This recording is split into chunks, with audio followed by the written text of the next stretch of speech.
আসসালামু আলাইকুম। আপনারা কে কেমন আছেন? আশা করি ভালো। আমিও ভালো। আজকে আপনাদের জন্য কি রেসিপি নিয়ে হাজির হয়েছি দেখুন। এখানে পাবদা মাছ অবশ্যই আপনারা চিনবেন। এই পাবদা মাছ এবং আমার ছাদ বাগান থেকে সংগ্রহ করা পালং শাক দিয়ে পাবদা মাছ রান্না হবে। আশা করি আপনাদের পছন্দ হবে এবং আপনারা দেখতে থাকুন আমি কিভাবে রান্নাটা করি।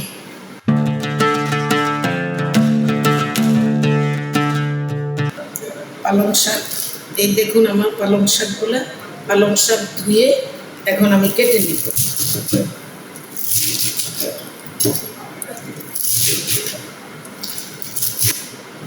শাকগুলা কেটে নিয়েছি।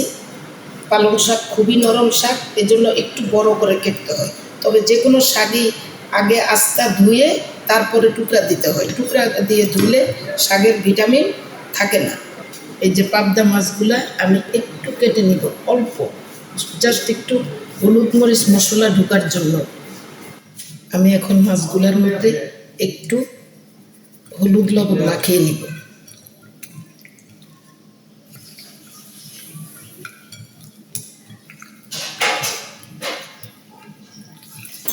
মাছগুলি আমি আগে মশলা দিয়ে মাখাইয়ে জাল করব।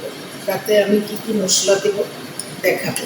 1 টেবিল চামচ রসুন বাটা, 2 টেবিল চামচ পেঁয়াজ বাটা, হলুদ 1 চামচ, মরিচও 1 চামচ দিব। ঝালটা একটু কমই দেই কারণ আমরা ঝাল কম খাই।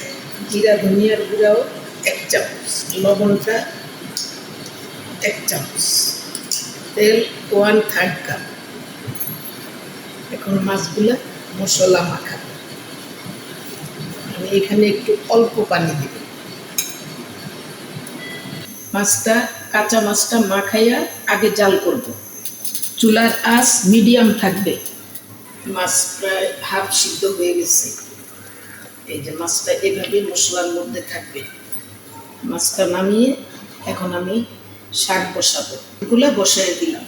শাকটা এমনি বসিয়ে দিব এবং চুলার আঁচ একেবারে কমাই দিব। তার সাথে আলু এড করব। একটাতে একটু লবণ দিব, হালকা লবণের ছিটা।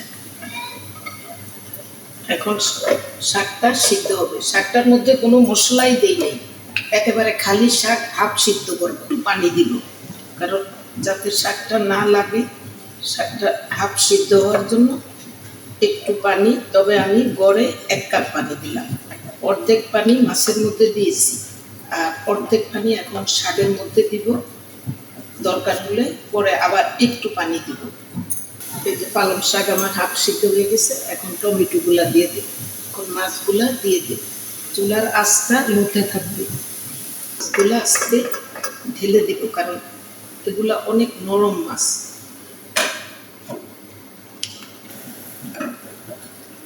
একটু গরম পানি করে দিয়ে দিলাম। তবে বড় কাপে হাফ কাপ পানি হবে। নরম মাছ একটু আস্তে আস্তে রান্না করতে হবে।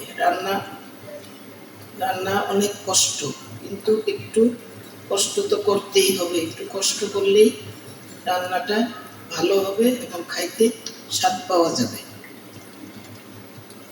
এখন আমি জাল করব। মাছও হাফ সিদ্ধ, শাকটা হাফ সিদ্ধ করব। এখন দুইটাই ফুল সিদ্ধ হয়ে যাবে। রান্না প্রায় হয়ে গেছে, কারণ কাঠি দিয়ে নাড়া যাবে না, নাড়তে গেলে মাছ ভেঙে যাবে।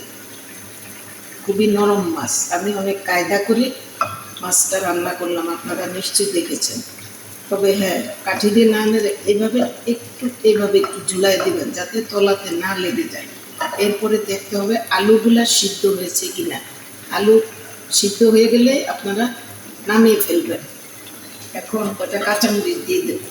কাঁচামরিচটা একটু এইভাবে দিবেন, তাতে কাঁচামরিচের একটু গ্রাম এবং একটু হালকা ঝাল বের হবে। শেষ হয়ে গেল, এখন ধনেপাতা দিয়ে দিব।